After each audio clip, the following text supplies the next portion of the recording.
ছাত্রীরা, আজ ভিডিওটা খুব খুব গুরুত্বপূর্ণ হতে চলেছে। কেননা আজ তোমাদের সেন্ট্রালাইজ অ্যাডমিশন পোর্টালের মাধ্যমে ফর্ম ফিল আপ শুরু হতে চলেছে।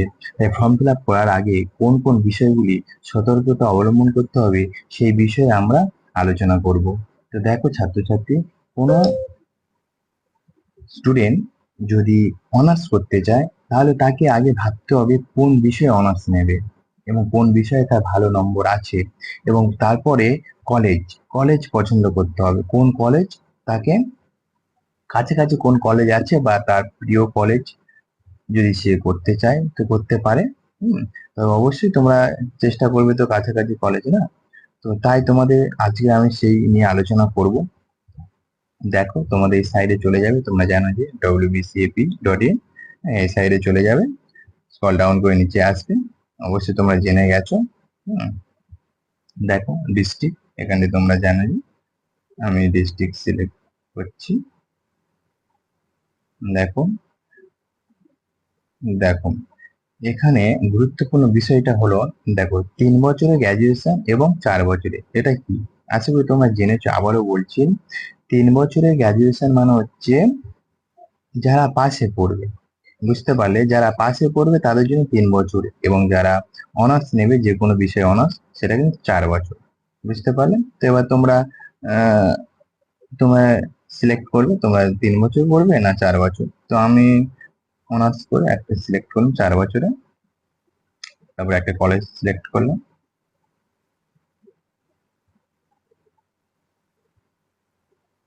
দেখো এবার সার্চ করবে।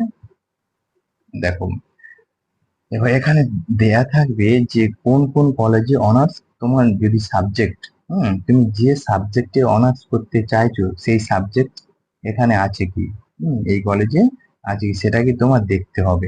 সব কলেজে কিন্তু সব সাবজেক্ট অনার্স থাকে না।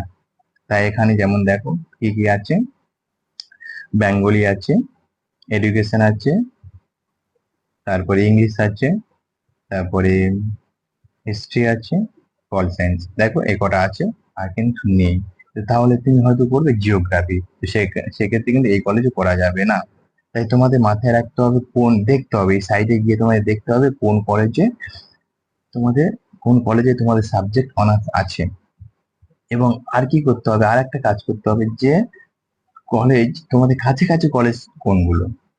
অনেকে জানে না, ভুল করে দূরে কোন একটা কলেজে করে দিল, হবে না। হবে না বলতে তাহলে সেখানে তোমাদের ভর্তি হতে হবে। সেক্ষেত্রে তোমাদের আগে ভাবনা চিন্তা করে, হুম অবশ্যই নিজেরা এবং ফ্যামিলির সঙ্গে আলোচনা করে, ভাবনা চিন্তা করে তোমরা কিন্তু ফর্ম ফিল আপ করবে। তার আগে তোমাদের কিন্তু সাইটটা ভালো করে দেখতে হবে। এবং আর আর বলে রাখি, তোমরা কিন্তু কখনো ফোনে করবে না। কেন? যেহেতু নতুন ভাবে শুরু হচ্ছে, তাই অনেকে জানে না।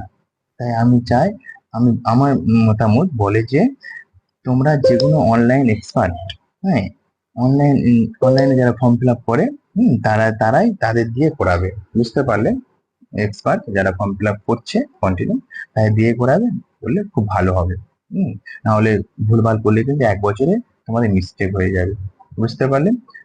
দেখো তোমাদের এখানে একটা আমি তোমাদের দেখাচ্ছি, এডুকেশন। তো এডুকেশনে তোমাদের এখানে দেখো সিট সিট কটা আছে এখানে, এখানে দেয়া থাকবে প্রত্যেক কলেজে, এরকম তোমাদের কিন্তু দেয়া থাকবে। দেখো 92টি সিট দেখতে পাচ্ছ। এবং দেখো তোমাদের কোর্স ফিস, দেখো এখানে একটা গুরুত্বপূর্ণ, দেখো যারা যে সমস্ত স্টুডেন্ট এডুকেশন অনার্স করবে তাদের কিন্তু সাবজেক্ট পাশে দুটো সাবজেক্ট থাকবে। কি কি? মাইনর, যেটাকে বলা হয় মাইনর সাবজেক্ট, দেখো বেঙ্গলি এবং হিস্ট্রি, দুটি সাবজেক্ট থাকবে। হুম দুটি সাবজেক্ট অ্যাডমিশন কত নিচ্ছে? 1495 টাকা। কেউ যদি আবার জিওগ্রাফি এবং হিস্ট্রি, হয়তো কেউ বললো যে আমি বাংলা নেবো না, আমি জিওগ্রাফি হিস্ট্রি নেবো, সেক্ষেত্রে কিন্তু তাকে 1745 টাকা দিতে হবে। এটা কিন্তু তোমাদেরও দেখে নিতে হবে। তাই অবশ্যই এইসব বিষয়গুলো সতর্ক হয়ে ভালো করে সাইটটা দেখো। এবং যদি কেউ হোস্টেলে থাকতে চাও, সেক্ষেত্রে ওখানে কি আছে কোনো হোস্টেল, থাকলে কত করে ফিস দিতে হচ্ছে, সেটাও তোমাদের লক্ষ্য রাখতে হবে। এইসব মাথায় রেখে কিন্তু তোমরা কিন্তু ফর্ম ফিল আপ করবে। এবং যারা 3 বছরের কোর্স তাদের জন্য বলে রাখি, দেখো আমি সেটাও দেখিয়ে দিচ্ছি। তো আমি দেখিয়ে দিচ্ছি, দেখেন। তাদের কি কি সতর্কতা অবলম্বন করতে হবে সেটাও তোমরা দেখে নাও। দেখো এখানে কিন্তু সুন্দর করে দেয়া আছে। হুম, যারা ফার্স্ট নিয়ে পড়বে 3 বছরে, সেক্ষেত্রে দেখো এখানে সিট, এই কলেজের সিট দেখো কত টোটাল 1833টা সিট আছে। তার মধ্যে সব ভাগ ভাগ করা আছে, এইভাবে তোমরা দেখে নিতে পারো। এবং আরেকটা বিষয়ে তোমাদের সতর্কতা, এবং দেখো এখানেও কোর্স ফিসটা দেখে নাও। দেখো এখানে যেমন সাবজেক্ট তেমন কিন্তু তোমাদের অ্যাডমিশন সেখানে অ্যামাউন্ট তোমাদের দিতে হবে, পে করতে হবে। তো দেখো এখানে বেঙ্গলি হিস্ট্রি, হ্যাঁ, পলিটিক্যাল সায়েন্স নিতে চাই, সেক্ষেত্রে তাকে দিতে হবে কত, 1350 টাকা। তোমাদের CC1 এবং CC2 বেঙ্গলি হিস্ট্রি, এবং তোমাদের আর একটা মাইনর থাকবে পলিটিক্যাল সায়েন্স।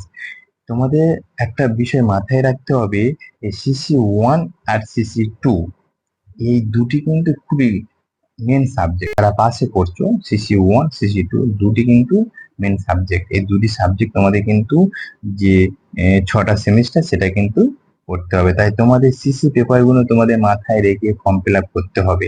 আবারও বলছি, সিসি পেপার গুলো মাথায় রেখে কিন্তু ফর্ম ফিল আপ করতে হবে।